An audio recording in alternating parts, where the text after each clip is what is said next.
ఈరోజు దేశంలోని రాష్ట్రంలోని కావచ్చు దళితులకు అన్యాయం జరిగిందంటూ ఈరోజు విజయనగరం జిల్లా రాజా నియోజకవర్గంలో దళితులందరూ కలిపి ఒక నాయకుడితో అయితే మీటింగ్ పెట్టే పరిస్థితి కనిపించింది.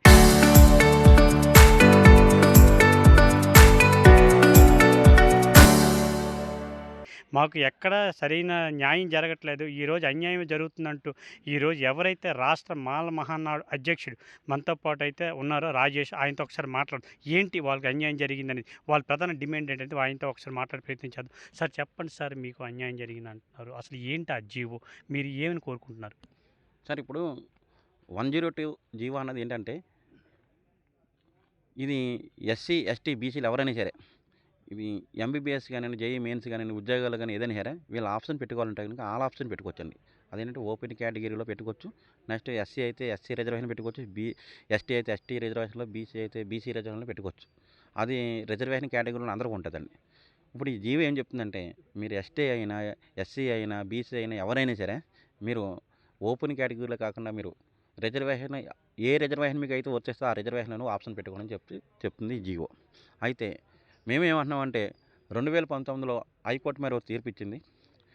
ఏదైతే ఉందో దీనికి 6 కమిటీ వేసి దీని మీద నివేదిక సమర్పించమని చెప్తే దానికి 2019లో ఇద్దరు ఐఏఎస్ ఆఫీసర్లు అంటే సెక్రటరీ స్థాయి ఆఫీసర్ని ఇద్దరిని వేసి, మరియు ఎన్టీఆర్ యూనివర్సిటీ నుంచి ఇద్దరు ప్రొఫెసర్ని తీసుకుని, మరి హైకోర్టు నుంచి ఇద్దరు ఎవరైతే ఉన్నారో హైకోర్టు రికగ్నేట్ ఎవరైతే ఉన్నారో వాళ్ళని ఇద్దరు లాయర్ని తీసుకుని మొత్తం ఎంతండి 6 కమిటీ నియమించిందండి. ఈ కమిటీ దీని మీద పరిశీలన చేసి వాళ్ళు నివేదిక ఏమిచ్చారంటే, ఏదైతే రాజ్యాంగబద్ధంగా ఈ ఎస్సీ, ఎస్టీ, బీసీ మైనార్టీలకు ఏదైతే ఉన్నాయో ఆ రిజర్వేషన్లు అన్నీ కూడా వారికి వర్తింపజేయాలి, ఓపెన్ కేటగిరీలో కూడా వాళ్ళకి అవకాశం కల్పించాలని అప్పుడు చెప్పారండి. ఈ నివేదిక ఆధారంగా చేసుకుని 2020లో మరి జీవో నెంబర్ 151 విడుదల చేయడం జరిగింది. ఆ జీవో నెంబర్ 151 ఏం చెప్తుందంటే, అలా ఏ రిజర్వేషన్లు ఉన్నారో వాళ్ళందరూ కూడా ఓపెన్ కేటగిరీలో కానీ మరి ఆయా రిజర్వేషన్ కానీ ఆప్షన్ పెట్టుకోవాలని చెప్తుంది. మరి ఈరోజు అది పక్కన పెట్టి 102 అని తీసుకొచ్చారండి.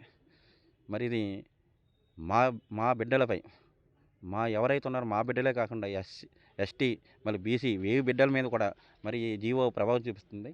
ఎందుకంటే ఇప్పుడు నేను ఒకటి అడుగుతున్నానండి, ఇప్పుడు అది ఏ కమ్యూనిటీ అయినా సరే, ఎస్సీ అయినా, ఎస్టీ అయినా, బీసీ అయినా సరే, వీళ్ళు బాగా చదువుకొని ఇప్పుడు సపోజ్ ఆల్ ఇండియా స్థాయిలో మరి 10వ ర్యాంక్ వచ్చింది అనుకుందాం కుర్రోడికి, మరి ఆ కుర్రోడు కూడా రిజర్వేషన్లో పెట్టుకోవాలంటే ఇది ఎంతవరకు సమంజసం అండి? మరి దీనివల్ల మరి ఓపెన్ కేటగిరీలో తెచ్చుకున్న అతను రిజర్వేషన్లో పెట్టుకుంటే మరి రిజర్వేషన్లో సీట్ వచ్చినప్పుడు నష్టపోతాడు కదండి. మరి మీ రిజర్వేషన్లో తీసుకునే ఈ అన్నీ కూడా ఫలాలు మరి తీసుకునే మిగతా 50% ఎవరికి ఇస్తున్నారండి? మరి 50% తీసుకునే వాళ్ళు ఎవరండి? వీళ్ళకి పర్సంటేజ్ దేశవ్యాప్తంగా చూసుకున్నా కానీ రాష్ట్రం మొత్తం చూసుకునే వీళ్ళకి పర్సంటేజ్ ఎంత అండి? అంటే మీరు ఆలోచించండి ఒకసారి. మా ఎస్సీ, ఎస్టీ, బీసీలకి ఎంత అన్యాయం జరుగుతుందంటే, దేశంలో ఎక్కడ చూసుకున్నా కానీ ఎస్సీ, ఎస్టీ, బీసీలు శాతం ఎక్కువ ఉంటుందండి. మరి అంటే ఎగ్జాంపుల్ చెప్తాను చూసుకోండి. మా అందరికీ అంటే ఎలా చెప్పాలంటే దీన్ని, ఒక పండుని తీసుకొచ్చి ఎంత ఓ 80 మందికి ఈ పండులోని 75% తీసేసి పక్కన పెట్టేసి 50% పక్కన పెట్టేసి ఓ 50%ని ఈ 80% మీరు పంచుకోండి. ఈ 50%ని ఈ 20 మెంబర్స్ తింటారని చెప్పంటాం. ఎంత దారుణం ఆలోచించండి. ఇది అన్యాయమా కాదని అడుగుతున్నాను. ప్రధానంగా చూసుకున్నట్లయితే 151 జీవో అయితే మీకు బాగానే ఉంటుందా? ఈ జీవో అయితే ఏమి ఇబ్బంది అయింది? 151 జీవో అన్నది ఏ కులానికి ఇబ్బంది లేని జీవో అన్నది. ఎందుకంటే ప్రతిభావంతుడు ఎప్పుడైనా సరే ఓపెన్ కేటగిరీలో సీటు తెచ్చుకున్నకి ఆ ప్రతిభావంతుడినే చూడాలి. ఆయన రిజర్వేషన్ కేటగిరీలో చూడకూడదండి. అది ఏ కమ్యూనిటీ అయినా సరే. రిజర్వేషన్ మాకు ఎందుకు ఇచ్చారండి? మా పరిస్థితి బాగోక కదా, మా ఆర్థిక స్థితిగతులు బాగోలేక కదా. ఎందుకు బాగోకంటే మేము చెప్తున్నామండి. ఇప్పుడు మేము హై స్కూల్ గవర్నమెంట్ స్కూల్లో చదువుతాం, గవర్నమెంట్ కాలేజీలో చదువుతాం, మా స్తోమత బాగోలేక. మరి డబ్బున్న వాళ్ళ పిల్లలు ఎవరైతే ఉంటారో వీళ్ళందరూ ఏం చెప్తారండి?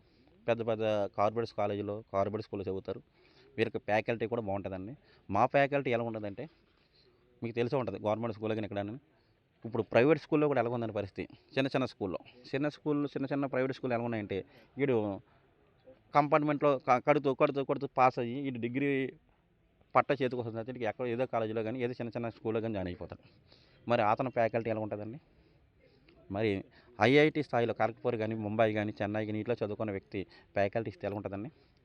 ఆ స్థాయి ఫ్యాకల్టీ వ్యక్తులు చిన్న చిన్న కాలేజీలో పెట్టుకోవాలంటే ఆ జీతాలు అలా అవ్వలేరు.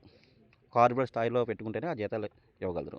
మరి చూసుకున్నట్లయితే ఏదైతే 108 అయితే జీవో ప్రకటించిందో దీనివల్ల మీకు బాగా లాస్ అని అంటారనమాట. అవునండి. అయితే మీ ప్రధాన డిమాండ్ ఏమిటి? మేము 102ని రద్దు చేయమంటున్నామండి. హ్మ్. మాకు 151 జీవోనే అమలు చేయాలని చెప్తున్నామండి. హ్మ్. అది ఇక్కడ పరిస్థితి చూసుకున్నట్లయితే ఏదైతే విజయనగరం జిల్లా రాజా నియోజకవర్గంలో చూసుకున్నట్లయితే ఏదైతే కేంద్ర ప్రభుత్వం 102 అనే జీవో ప్రకటించిందో దానివల్ల అయితే మాత్రం ఎస్సీ, బీసీ, ఎస్టీ మేము అన్ని కులస్తులు అయితే మాత్రం లాస్ అయ్యే పరిస్థితి. ఏది ఎగ్జామ్స్కి వెళ్ళాలని ఏ ఉద్యోగాలకు వెళ్ళాలన్నా ఈ జీవో అడ్డు వస్తుందని చెప్పేసి ప్రధానంగా ఈరోజు ఏదైతే ఏపీ రాష్ట్రం సంబంధించి మాలమహానాడు రాజేష్ అయితే ఆరోపించే పరిస్థితి కనిపించింది.